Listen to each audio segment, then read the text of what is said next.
Let me ask you something.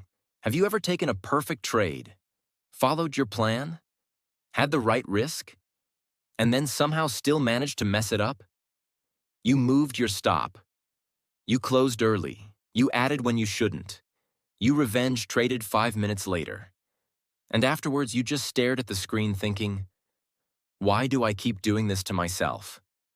That's not a strategy problem. That's not a market problem. That's self-sabotage. And today, we're talking about the dark side of trading psychology. The part nobody likes to admit. The part that quietly destroys accounts. And the part that keeps good traders stuck for years. Because most traders don't fail due to lack of knowledge. They fail because their own brain becomes the enemy. Self-sabotage in trading is simple.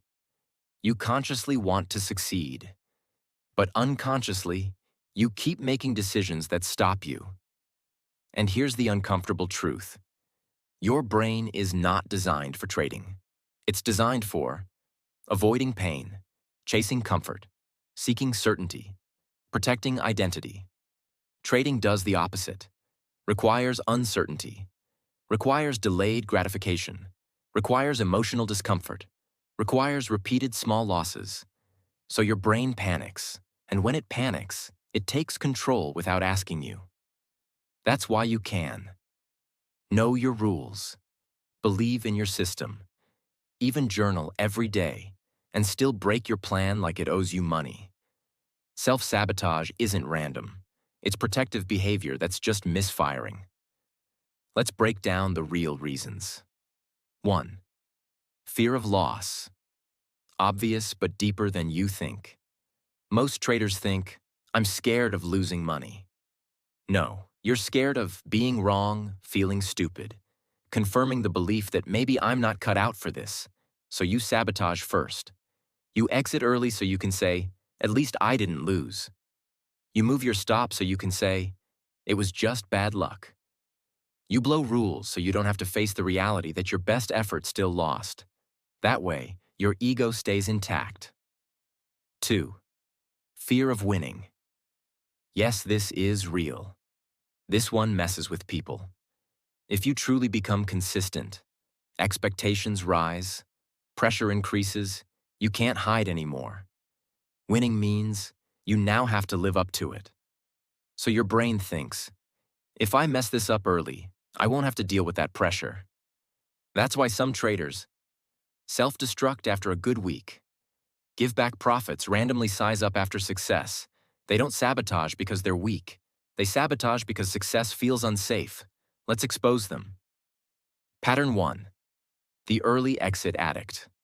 You take profit too early, over and over, even when price does exactly what you expected. Why? Because unrealized profit feels fragile. Your brain says, take it now before it disappears. So you trade for emotional relief, not expectancy. You feel safe and broke.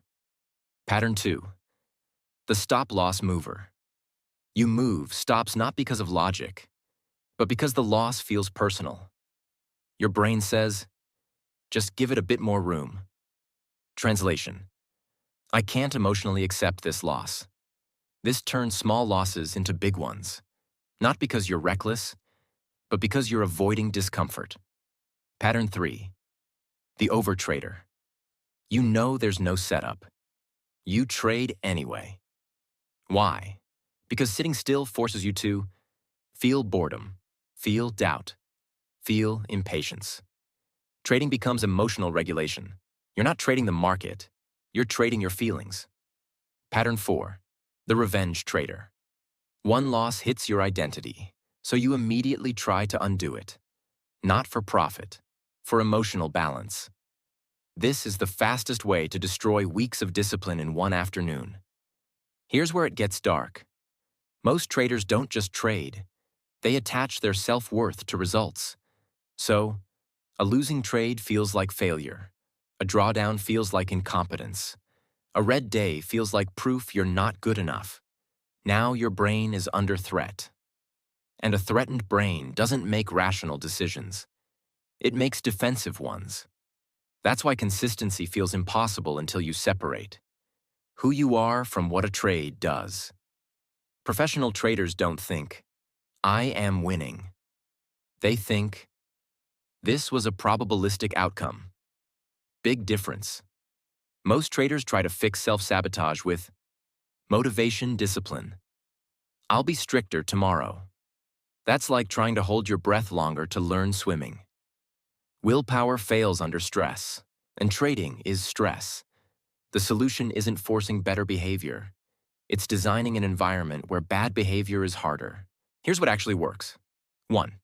Trade smaller than your ego wants. If your size creates emotion, it's too big. Consistency lives at sizes that feel boring. Boring is profitable. 2. Rule-based execution. Only no feels right. No, just this once. If the rule isn't written, it doesn't exist. 3. Journal the emotion, not just the trade. Instead of lost 1 R. Right?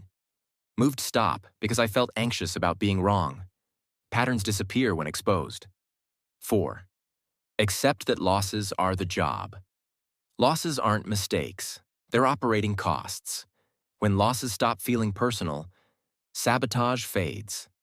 Here's the truth most people won't tell you. Trading isn't hard because markets are complex. It's hard because you're trading against yourself. And until you understand your self-sabotage patterns, you'll keep repeating the same cycles with different strategies. So if this video hit a little too close to home, good. That means you're finally looking at the real problem.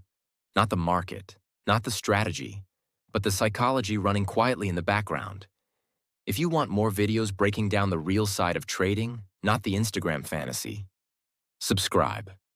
Because profitable trading starts when self-sabotage ends.